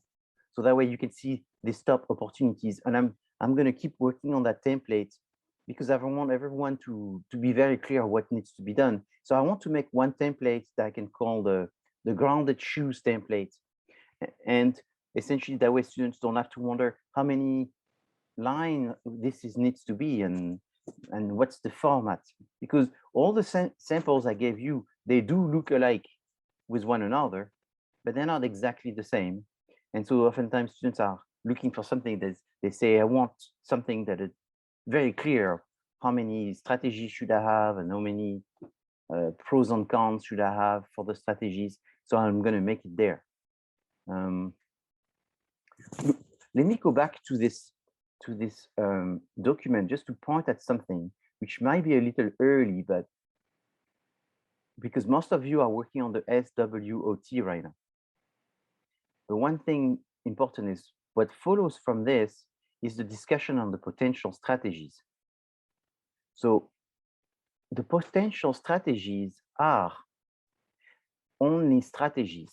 So the mistake that 95% of the students make is they're not going to write anything that has to do with strategies here. And even if today I'm telling you to only write strategies, if I insist on that, maybe I'll get 50% of the students that will write strategies and 50% that don't. So to make it very clear, what I do inside each one of the strategies. So here is the option 1, meaning the potential, the possible alternative in strategy that you use as the name of the strategies, which are bold and underlined. So every time what I do is I try to write them inside the short little paragraph and put them bold and underlined. Why do I do this? Because in business, whoever's going to read that wants the information very quickly, number 1. And number 2 is also for students to realize that you can't write something that is not a strategy in there. The strategy needs to be clearly stated. What is the name of the strategy? Otherwise, it's confusing. So strategy option 1, focus on the aesthetic of large crystals. That doesn't mean anything. What's the name of the strategy? So, and then you see it's to differentiate from your competitors and therefore have a focused strategy, which consists in having a very specific customer that you're going to try to sell the product to. Okay, so make sure that when you get to the strategies here, the name of your strategies are clearly stated inside for each one of these. It seems to be pretty obvious. Strategy 1, say the name of the strategy, but you'd be surprised that, like I said, 90% of the students say strategy 1, and they don't say what the name of the strategy is. They actually make a description, and when you read that description, most of the time it's not a strategy, but it's a tactic. Yes, I have a question from Lexi. Yes, I was wondering for your opportunities section, when you found those facts, were those from using the library kind of resources to find that information, or was that just from general searching on the internet, or how did you come across this information? So the information that is in there, maybe I should remove the numbers because I made them up. You see, it says, the market for natural medicine goods has more than doubled from this number to that number. So I'm going to remove those numbers because they are made up. Oh, okay. In the past 10 years, it's just an example. Yeah, an example. I mean, has it doubled? Maybe it's more than doubled, but I know it is increased. So I didn't want to just say it has increased by X%. I guess that's another way, and then you find what's the X%. It has increased. So where do you find them? So one thing is, oftentimes you read a published article, and inside this published article, they mention some information like this, and then they give you the source. So then you're using this, you're not stating, I got this information from that article. You state that you got the information from the original source. 1. And 2 is, you can find this from the internet, directly from the internet, sometimes. But most of the time, what you find, the source is not reliable. So you have to be careful. And that's why I was sort of, I made up some name, like. Okay, so these are just kind of examples of what it should look like. They're not actual. No, they are not actual. And so okay, gotcha. Maybe the one I will send you is I will change this, because a number of times I write this instead of writing a name. I write name of a reliable source, 2020. So I guess for students, this is more obvious that therefore that's not the source. And so when I make up a name, that could generate confusion thinking that this is real when it's not.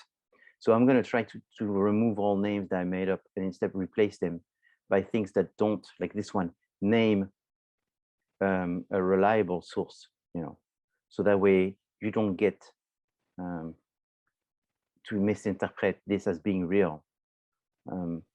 The idea here is I'm pretty sure you will find that the pandemic has raised people concerned with the health. But I don't know by how much. So you'll have to find the source. Gotcha. Yeah. So the source for that will be easy. The growing interest for natural medicine, you'll find it. The growing earthing movement, you'll find it too. The only problem is I don't know if that the source will be very reliable. So you'll have to maybe search a little longer to find something that is a bit more reliable. So it will be not so reliable in the sense that, you know, there was someone that said, the problem is a lot of information is published by the people who have a conflict of interest. So that one, for the growing earthing movement, the people that are in the movement may be stating some big numbers, and therefore they're going to be maybe not so reliable. Substantial increase of brand selling grounded shoes. So this, what you may find is you may find someone maybe that sells shoes.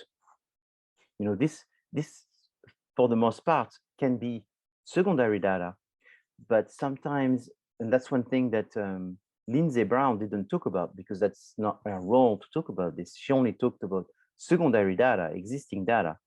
But your role as a marketer is not to use just existing data, but it's to create some by asking people questions. And like I said many times, is do not do a questionnaire that you give to hundreds of people, because that takes a lot of time. It's a lot of work. It's not necessary. It would be great if you could do that, but it's unnecessary. You can get an A in this class without having to do that. So what else do you have to do? Therefore, you have to interview some people. So instead of writing 2 pages of questions and giving it to 150 people, is why don't you write 3 questions that you use in an interview to discuss on the subject. So you talk to somebody, you know, you care about health, how often do you buy shoes, what activities do you do, what do you buy the shoes for, and you just talk about questions, and one question leads to another one. It's a discussion, and you're trying to pick people's brain and see their feelings and attitudes towards some concepts. And here you may be looking at how much people would care, how much people would believe that there is stress, that they have some stress, or that they have some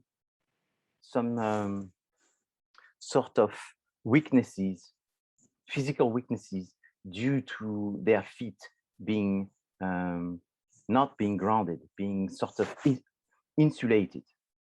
And so what I'm going to say is sort of what's a little scary, because you should sell a product because it works, for sure.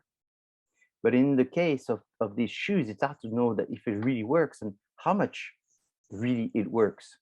And it's possible also that it's something that is so personal that it works more or less for different people. And so you either believe or not believe in this product, but not everything can be explained by science. Personally, I'm an epistemologist, so which means that I believe that science is something that is improved from year after year. It's improved because there's new discoveries.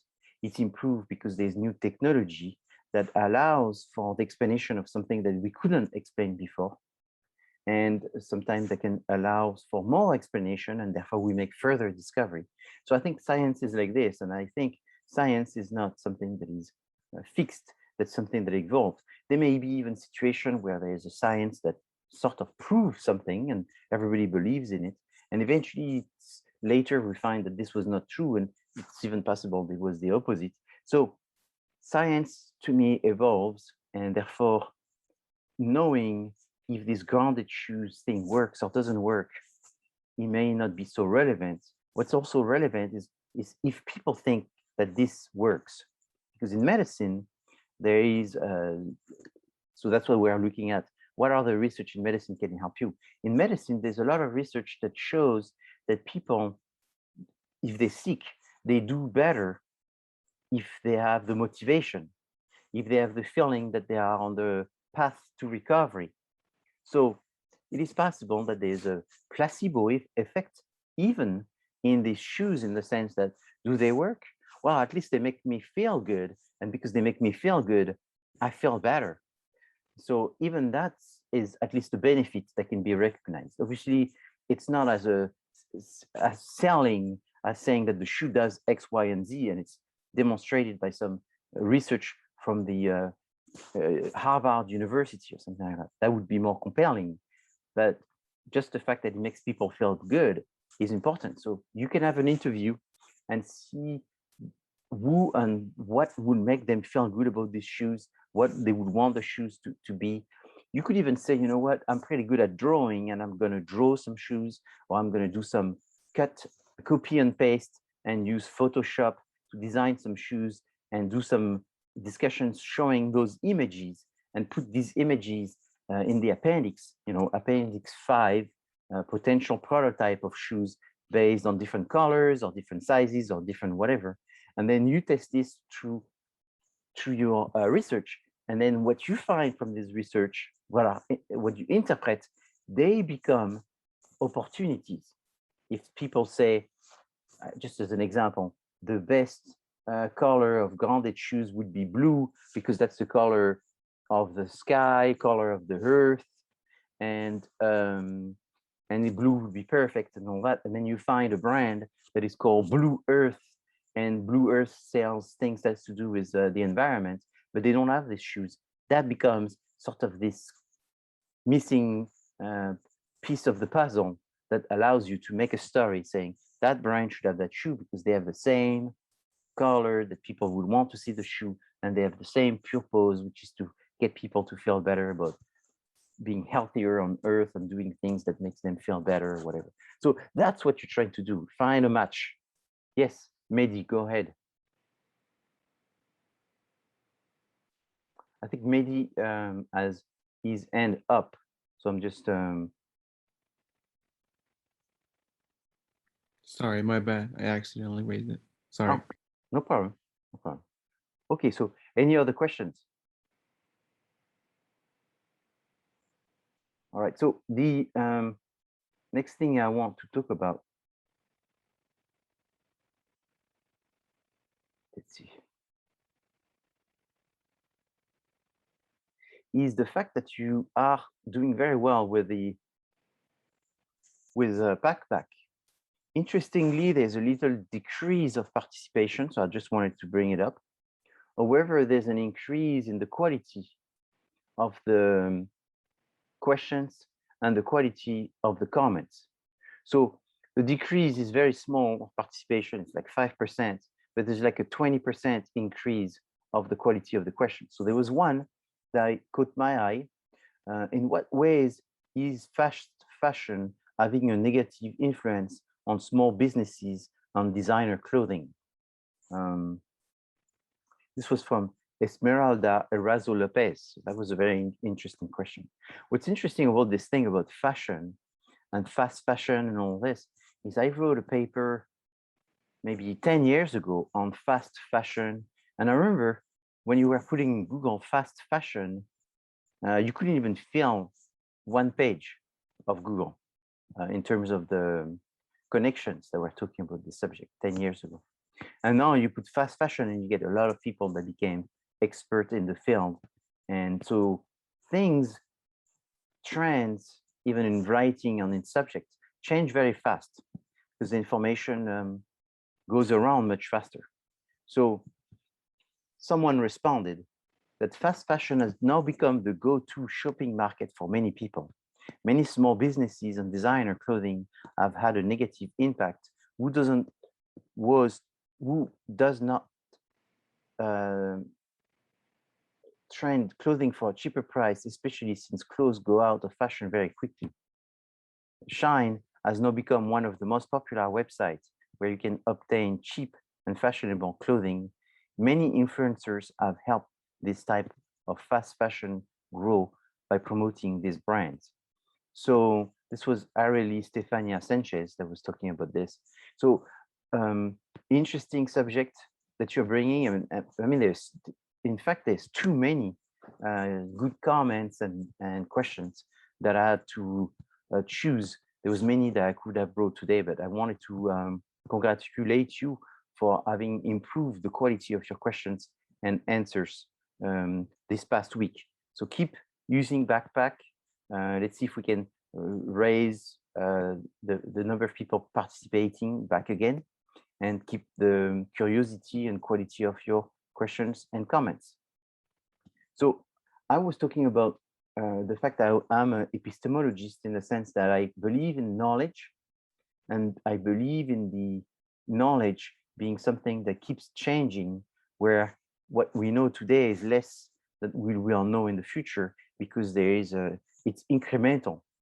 So knowledge is oftentimes confused with belief and truth, and it's not the same thing. And it's what I know today is less of what I will know tomorrow, because there's more and more to be known. People have certainties, and oftentimes it is difficult to like, for example, I teach classes that have older students. Like in this class that I'm teaching right now, I'm guessing the average age is probably 23, 24. And I teach some other classes where it's like 35, 36. When I teach 35 years old, in a way it's easier, in a way it's harder. So what's harder is the fact that they've learned a lot more than a 23 years old, but this knowledge has not taught them to stay open-minded, but it has created some strong beliefs. So people have gained knowledge not for the sake of being more skeptical, because the more you know, the less you think the more you know, the more you realize that you know so little, and therefore it makes you someone who's more capable of saying I don't know, because you constantly realize that there's more to every subject, and you have more difficulties of calling yourself as an expert. However, people as they get older, they have this false perception that they know much more, and therefore they are stuck on their position. So that's something that I totally see with the older students that I don't see with the younger students. So people have certainties, and therefore it makes them dangerous and it makes them make mistakes. So here's the CEO of JP Morgan, Jamie Dimon, and he was saying that Bitcoin was fraud, and that there's no business with Bitcoin, and it's not going to go anywhere. This was a few years back, because now JP Morgan is also going into the Bitcoin craze and creating some kind of crypto money that they are funding, and they're trying to also get a piece of that cake. So knowing that, what's also interesting is that about 95% of the Bitcoin are controlled by about 2.4% of people. So there's lots of Bitcoin, but a lot of these Bitcoin are the possession of a very few people, which once you get this information, it makes you realize that it's somewhat dangerous, because these few people are the one that can easily generate the increase or the decrease. So everybody else is just being a victim within the system. That doesn't mean that you cannot be successful with it, but it's possible that statistically you can't be as successful as your brain is telling you. The reality is that it's not that easy to be successful. So why am I saying this? Is because when you go in business, you have to understand the value of money. You have to understand the changes in your economy. You have to understand how things are done. You have to understand taxes. You have to understand all that. So you can't be innocent. You have to understand that there is conflict of interest. You have to understand that to make good decision, you need data, you need research. But when you look for research, you have to be skeptical to the origin of this information in order to make decisions. You have to be more worried about quickly making decision, being worried about the data. That's more dangerous than someone that would still rather have data and make a decision based on any data. I think a decision based with any data is better than a decision based on an emotion. But then data needs to be somewhat evaluated. Now, one of the big reasons for looking for data is to understand consumers. How do you separate consumers? You separate them based on their culture. The different cultures make for different customers. The culture is explained by people's values. How do they think? What do they think? The norm, the ritual, the customs, the habits, the what is expected from them based on the group that they belong to as a culture. There is also the subculture. So the subculture may be also a national subculture. It can be a religious subculture, but these are the frequent with your ethnicity, but subculture maybe as a woman versus as a man, subculture as someone that likes baseball. If you are a fan of baseball, you may belong to that subculture of baseball fans, and that will have an impact on how you consume as well. But also some social factors are also influencing how you consume. So the big one is your family and also the groups that you belong to. So you belong to multiple groups. You belong to the one that you are effectively belonging. There's the one that you may have just left, that you still have some tendencies to belong. And then there's the one that you aspire. So that is very important. Then you have the personal factor, which are related to your generation, related to the fact that you may be married, not married, having kids, not having kids, the different jobs that you may have, the different interests in other activities that may be intellectual activities or sports activities. And then finally, your personality traits. So someone that likes others, someone that is more private, someone that likes new things, someone that likes older things, someone that likes things made in your country. So you have like a ethnocentrism. So personality is something that you're born with that change very little through the rest of your life. And they are like, if you want, dispositions. They are innate born traits that you have. And they can only change through some very dramatic situation, like you had a very difficult childhood, or you had a terrible accident or something like that. That may change your personality, but normally personality is pretty stable. Self-concept is this idea that everyone has a sort of a mirror or some imaginary psychological perception of how much they are worth in the society, in their group. And so this self-concept is either your self-concept, the self-concept that you would like to have, the self-concept that you think people have of you, the self-concept that you wish other people have of you, and then the self-concept that other people have of you. All of these explain the different people and their personal characteristics. Then the last one is the psychological characteristics, such as the amount of interest that you may have for something. So it's like from low interest to high interest, to maybe no interest.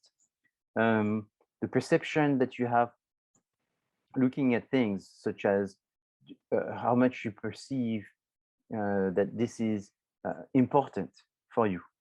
And then how much experience you have. So you've used it, never used it, you've learned to use it, but you never owned it, or you've owned it and you've had many years of experience with this. All of this is part of the learning, and this will have an impact on how you consume. And then there's the belief and attitudes, which are very connected to your knowledge. The more you know something, the more likely that you will consume it, but also the more that you like something. So sometimes you don't know much about something, but you like it. And there's variation of liking, and this variation of liking obviously are going to influence how much you're likely to consume something. So the more you like something, but know nothing, the more likely that you will go into either consuming it or learning about it in order to move into consuming this product. Of all of these characteristics, which one do you think has the biggest influence, is the biggest influence on people making decisions to buy or not to buy?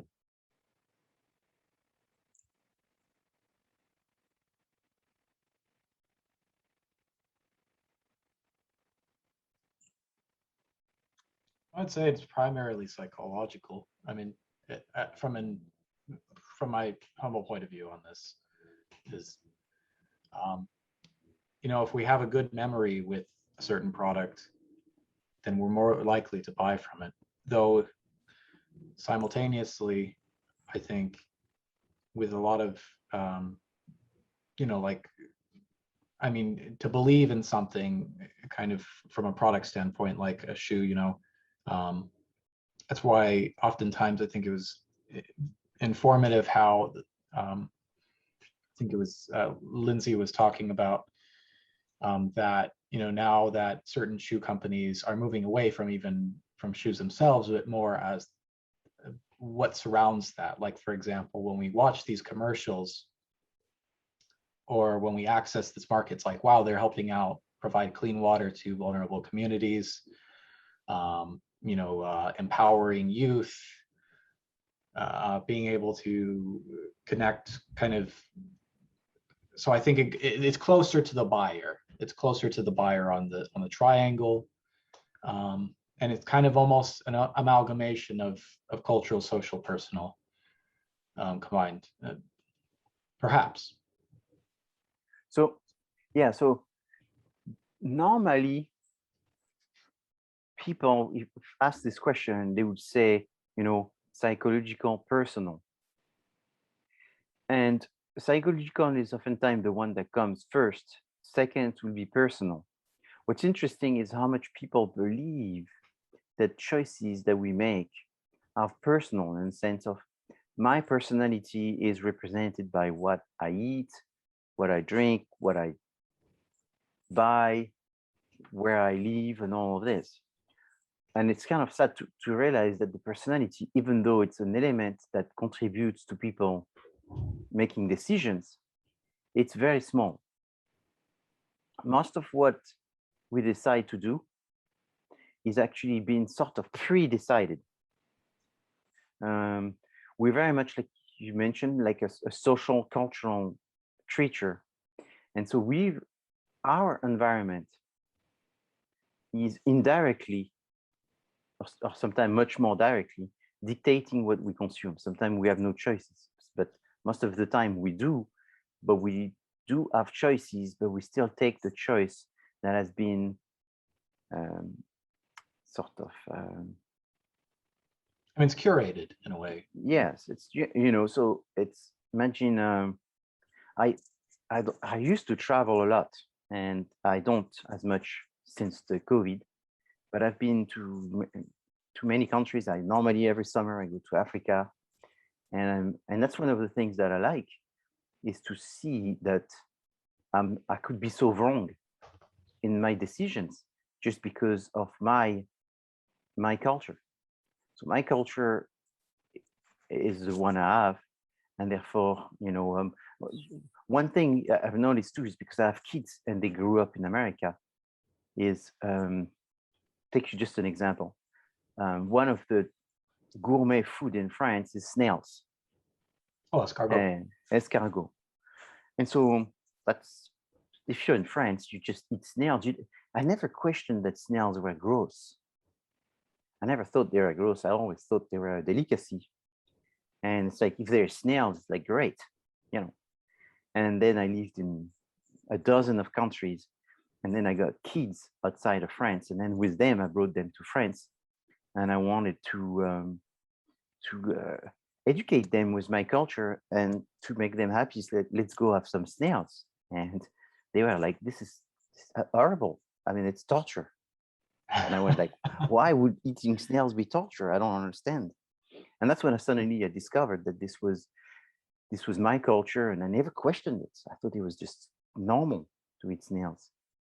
And And so I couldn't. And so when my kids were little, all their friends would say, hey, let's go to have a birthday party at McDonald's. And there will always be an opportunity. And I went to McDonald's, or I went to a fast food restaurant. And when I went there, I was like, but this doesn't look like right. It looks like very greasy, and it smelled like a bad French restaurant when I was in France. And so I couldn't eat there. And I went like, it doesn't make any sense. So I explained that to my kids, and they thought I was crazy. And eventually I sort of opened their eyes. I said, no, but look, isn't that greasy in your book? Oh yeah, that's greasy. Smell this. Doesn't it smell like not so fresh? Yeah, it doesn't smell so fresh. And so then I turned around, and when they were doing things wrong, I said, oh, if you don't do your homework or whatever, tonight you'll have dinner at McDonald's. And then they became much more neutral without the culture bias. It's not like I've been told this is good, and therefore I believe it's good. It's suddenly I'm using my senses to see what smells and all that. And that's what I did when I went back to France. And suddenly I looked at those snails and I went like, wow. I mean, it's true. I mean, it comes from a shell. It's slimy. It's really something that you wouldn't want to eat when you think about it without the cultural bias. So now think about your life and think about all the cultural biases where you would think that what you do is better because you know it. You just know it. It is better. But how could it be better? It's just a cultural bias. Why would it be better? It's only a matter of opinion most of the time. And this opinion has been learned through repetition to the point that you don't even question the fact that it's right or wrong. So the culture, and within the culture is your family, has had the biggest impact in sort of formatting your list of what's right or what's wrong. And oftentimes that's the case, for example, for religion. So it's not to tell you that religion is good or religion is bad, but when someone tells you, I'm from this religion, I would say 99% of the time, if you ask them the religion of their parents, you will find that it's exactly the same religion. It is very rare that you find someone that you say, are you religious? And they tell you yes. And you say, which religion are you? And they tell you one. And then you ask them their parents' religion, it's a different one. Or if someone is very religious, that you ask them about other religion, question about other religion, they will tell you their religion is the best, yet they know nothing about other religion. It would be like someone telling you the best dish is pizza. And then you ask them, have you ever had a burger? And they say no, but pizza is the best. And have you ever had spaghetti? And they say no, but burger is the best. Pizza is the best. And then you would say, but how could you know that pizza is the best if you've never had any other dishes? It's just one of 1,000. How would you know? So it's because they were brought up in Rome or whatever, just across a pizza parlor, and that's all they know. So I think they eat escargot in Rome as well. In Rome, yeah, it's possible. I mean, I've heard good things, but yes, it is that, as well as in Nigeria. I mean, there's some really prestigious dishes, or like in alcohol brewing, there might be this one kind of type connecting with that. Is like there's a deep tradition of the distillation process. Yeah. And people can swear by a certain type of alcohol. Of course. Interestingly, and some might not even drink alcohol. They might drink tea, and then they could swear that tea is the greatest. And of course, there are some really good teas, and as well as and all different flavors, variations, and methods blended into these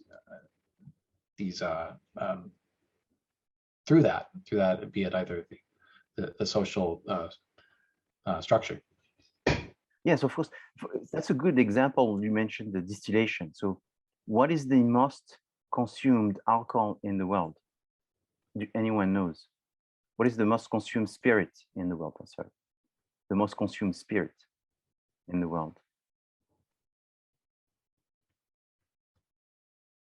So you see, if I ask this question Whiskey? in America, people would say whiskey. If I ask this question in China, they will sell beiju. So in China, they'd say beiju. In America, they would say whiskey. The answer is actually beiju. Beiju is the most consumed spirit in the world by far. However, when you take a beiju, for example, and it's sort of the whiskey from China, but it's clear, so it's like water color. If you take this and you give it to someone in America, they might tell you that they don't like it very much. If you tell them it's beiju from China, it's possible even they like it less, now that they know what it is.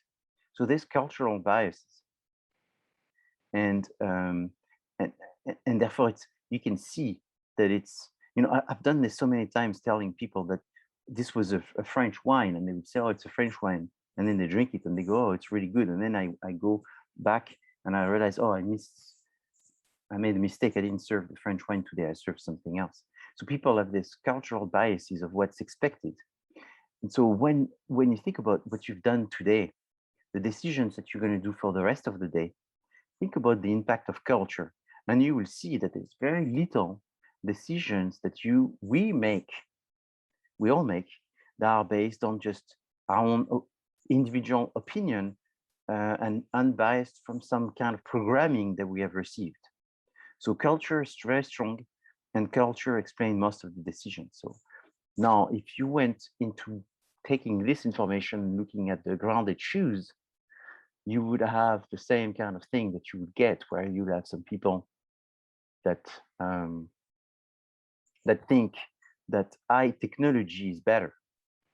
Some people would say the more technology, the better. So if you were to sell grounded shoes to these people, you would have to talk about the technological advance that there is in the design of the shoe in order to connect with Earth. Versus there would be some people maybe that care more about the environment. So then you talk about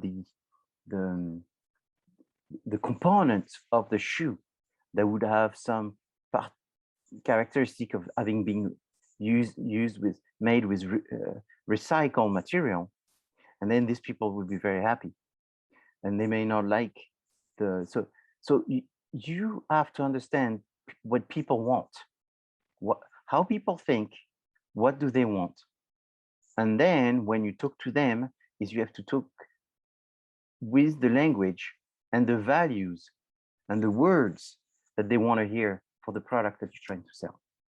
Any questions? So the next thing is and you've seen this in the video that I've uploaded for last class, but it's the concept of Maslow hierarchy of needs. What's important to understand with this is that there's many different levels, and you have to first satisfy the lower level in order to go and satisfy the higher level. So you satisfy your physiological needs. You need to drink, eat, and breathe air. And then your safety needs, which means that you need to feel that you're in a safe environment.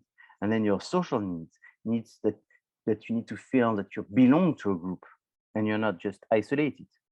That you somewhat love someone, like someone, or you're part of some group, you have some sort of identity. And then the last group is the self-actualization, which is that this time it's independent from what everybody else thinks. It's what do I think of myself? So when it comes to the grounded shoes here, physiological need, it's very small. Maybe it's a need of no, there's not really a physiological need, I would imagine, with the grounded shoes, but there is a safety. Maybe it's this need of staying healthy or getting to be healthier. There is the need of staying younger and longer, healthier. And then there's the social need. So the social need will come from this shoe belonging to a movement where you, the consumers, will want to buy the shoe and consume the shoe, maybe not so much for the benefit of the shoe, but because they are part of the uniform of the group that you want to be associated with and identify yourself. Then there's the ego need. Maybe it would be for the innovators, the first group of people that will buy these shoes, because they won't have just a good shoe, like the Tom's shoe. Tom's shoe is good because you give to the poor, you use materials which have some kind of eco-friendliness. There, in addition to that, is you can also be connected with Earth and benefit from something natural and be the first to do that. Then self-actualization. So the self-actualization with the shoe, I mean, it may come from the fact that the shoe is not attractive. And so and I'm not suggesting that the grounded shoe should always be unattractive, but let's say if they are somewhat not perceived as attractive, and therefore the reason why you're buying them, they are not fashionable. And therefore there's something very personal where you just have decided that you don't try to impress anyone, but just yourself by trying to be the best you can be. So it's a very personal. So that's one example. Maybe an easier example to understand will be that you have to make the grounded shoe yourself. So it's a shoe that you make yourself. Now, jumping to something that is very important is the just noticeable difference. So why is the just noticeable difference important? And why is it important in your case? It's important because that's essentially the title of your project. The title of your project is to create a just noticeable difference in the grounded shoe market. And this just noticeable difference in the grounded shoe market is by identifying an additional opportunity that's going to allow you to create a product that is slightly different in order to serve that slightly different need. So it needs to be different maybe in design, or in the function that it does, or in the group of people that it serves. And that's what you will do. What's important with the just noticeable difference is it only works for a certain period of time, because that difference eventually becomes the standard. And therefore you have to create a next just noticeable difference in order to create the different generation of product. The issue with this is how much difference do you need to have in order for the difference to be perceived? So if you make some changes, that doesn't mean that you will be successful. They have to be meaningful changes and substantial changes for the group that you're trying to make those changes for. So that's what's important. So, you know, that these are actually real shoes that I took pictures. I think you can see the shoe in the middle, which is the very iconic Adidas shoe with the 3 bands and the logo of Adidas. And then you can see some other company that have made some shoes that are very similar in design. And what they did is they just either removed the band, so from 3 they went to 2, or they added a band from 3 they went to 4. And that is the just noticeable difference. It's just a slight, small difference of design. And that could have a huge message for the consumers. So the consumers go through a process of decision making, which starts with the fact that they recognize that there's a need that they have. And as this need becomes present, they look for information, then they make decisions to buy, and they buy, and then eventually, if they're satisfied, they buy again. This is very important because we talk about it now when we talk about consumers, but we will talk about it again later when we'll talk about new product development.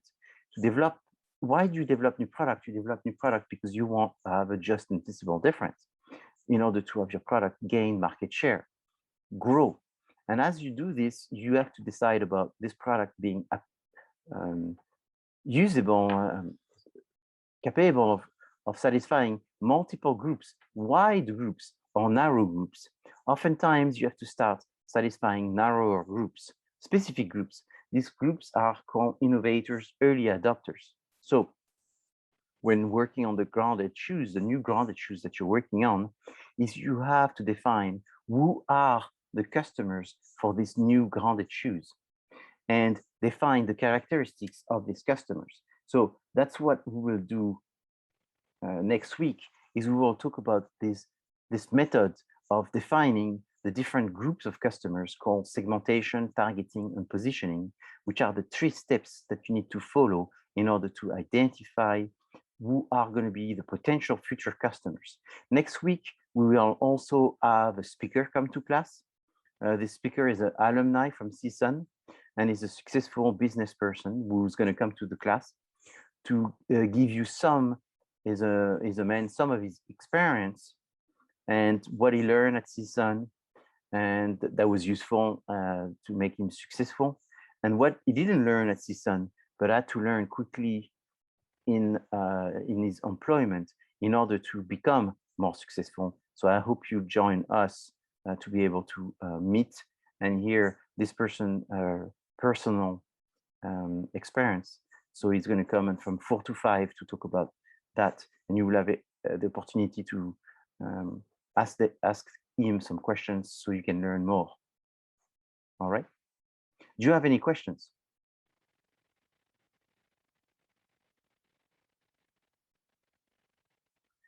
So I will send you the opportunity section I just mentioned before as soon as possible, and you need to work with your groups in finding more and more opportunities that will allow you to come up with your own personal story. Yes, Dylan, I see that you have a question. Yes, may we implement the STP method and the adoption trend in our marketing project presentation? Yes.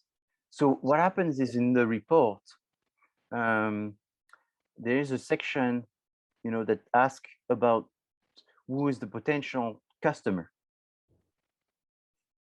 And there you have to define the potential customer is X, Y, and Z. I don't ask the students to go in great details. They talk about a little bit what are the characteristics that they have used in order to divide the customers. And the characteristics, as you will see, it's the exact same slide as the one that you just saw before. How do customers think? They think based on those 4 high-level concepts: cultural, social, personal, and psychological. That's how they think. Now, how do you divide them? You therefore divide them using the same characteristics. So that's why it's important that you never underestimate the characteristics of culture, because I would say 8 times out of 10, culture is one of the 2 most important characteristics that explain people's choices and decision making. So dividing people based on their culture is very good. The simplest way to divide people is men versus women, so gender, high income versus low income. So that's a segment characteristics. The problem is if you do this, it's sort of a boilerplate that is very good to use when you're teaching yourself how to divide people, but it's not very good because you cannot systematically use these in order to divide people. It's like me saying, you know what, I want to create, I want to improve the teaching of this class, and therefore systematically, since gender is being selected, I'm going to say, oh, so the best way to do it is to do a class with only male and a class with only female, and that's how I'm going to improve this class. Then you go, I wonder if gender has much to do with how you learn marketing. And the reality is it doesn't, it's unrelated. So using boilerplate characteristics that are used often will get you, is good, so that way you learn and you at least do it, but sooner than later, you need to develop a better strategy than using just boilerplates. Another boilerplate is age. So it's true, if I had to teach this class, and I mentioned that today, there's a difference between different cohorts, age cohorts. And under 30 is not the same as 30 to 40. And in fact, 40 to 50 is also different. And the people that are over 50, I've had quite a number of students that were in the 50s, and it's very different. The way they understand the information, because they have more experience.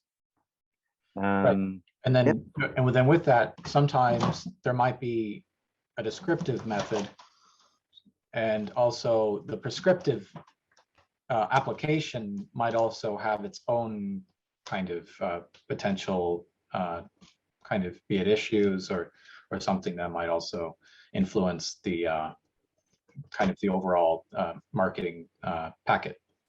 Sorry, I don't understand what you mean.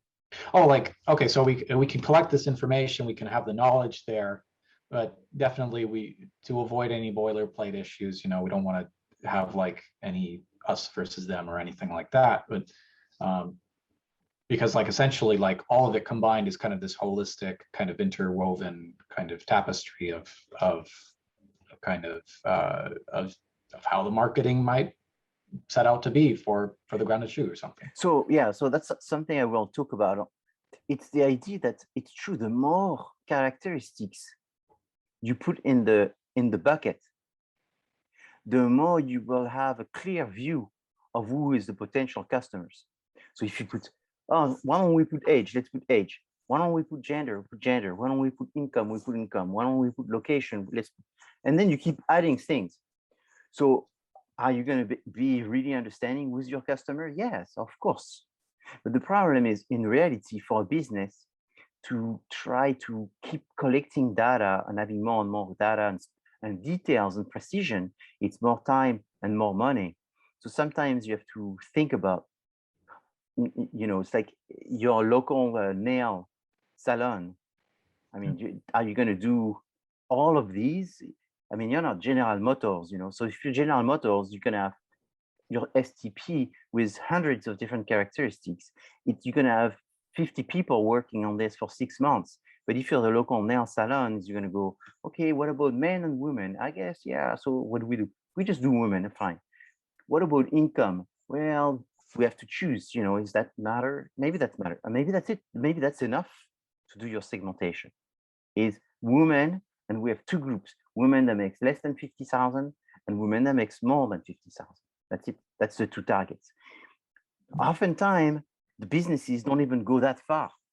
If you ask them, who's your target, who's the target, people that come and ask us for help and ask us for the nails to be done. Also, you don't know who's your target exactly, what they really want. No, but I've done it for a long time, so I kind of know it. Where is it? It's in my head. And that's the problem, is the people that think you can run a business by having things in your head and sort of doing it on the spur of the moment, and you can't. So there is the doing it on the spur of the moment, and then there's Facebook type of segmentation, you know, where they have trillions of data points and they know exactly everyone in the class. Facebook knows your favorite flavor of ice cream just because you've gone enough to Facebook. They've collected so much information on you that they know your shoe sizes, they know the name of your girlfriend. I mean, they know everything.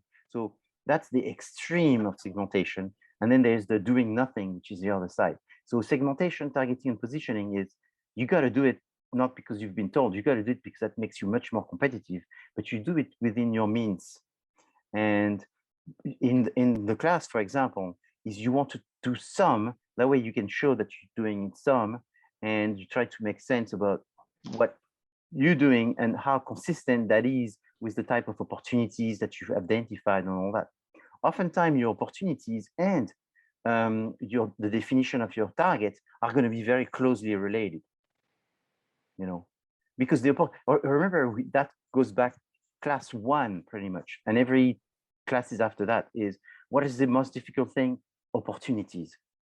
What is an opportunity? It's an external factor that is changing the environment that you can take advantage of that change. What is the most common opportunity? Well, opportunity come from the micro and macro environment.